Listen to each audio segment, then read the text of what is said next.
Hello, നമ്മളിത് റവ വറുത്ത് വെച്ചിട്ടുണ്ട്. നമ്മളിന്ന് ഉണ്ടാക്കാൻ പോകുന്ന ഉപ്പുമാവാണ് കേട്ടോ. റവ നന്നായി വറുത്ത് വെച്ചിട്ടുണ്ട്. പിന്നെ സവാള, ക്യാരറ്റ്, ഇഞ്ചി, പച്ചമുളക് ഇവിടെ നന്നായി ചെറുതാക്കി അരിഞ്ഞ് വെച്ചിട്ടുണ്ട്.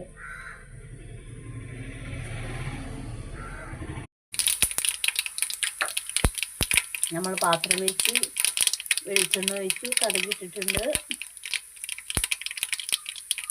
ഇനി വെച്ച് എല്ലാ സാധനവും ഇട്ട് കൊടുത്ത് നന്നായി ഇളക്കുക. ഇതൊക്കെ ഇത് ക്ലിയർ ചെയ്യാത്തതാണ്.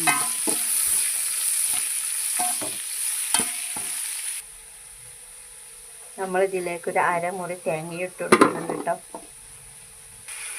അപ്പോൾ ഇത് നന്നായി ഇവിടെ കിടന്നൊന്ന് വാടിയിട്ട് നല്ല ബ്രൗൺ കളറായിട്ട് വരണം കേട്ടോ. ഈ ഒരു ഭാഗം ക്ലിയർ ചെയ്യാട്ടോ.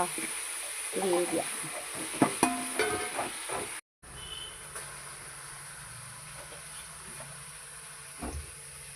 അപ്പോൾ ഉപ്പുമാവിൻ്റെ കൂടെ കഴിക്കാൻ നമ്മളിവിടെ പഴം അട്ടെടുക്കുന്നത്.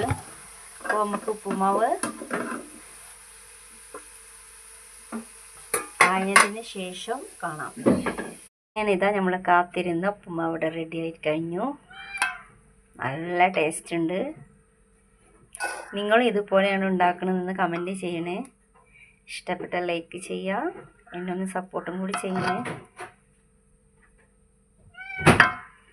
നട്ട്സ് ഉണ്ടെങ്കിൽ ചേർക്കാൻ ഭയങ്കര ടേസ്റ്റാണ് കേട്ടോ. ഞങ്ങളിവിടെ അണ്ടിപ്പരിപ്പ് മുന്തിരി മാത്രം ചേർത്തിട്ടുള്ളൂ. ഇത് ഓപ്ഷണലാണ്. കയ്യിലുണ്ടെങ്കിൽ മാത്രം ചേർത്താൽ മതി. Okay, bye. അടുത്ത വീഡിയോയിൽ കാണാം. ഓക്കെ.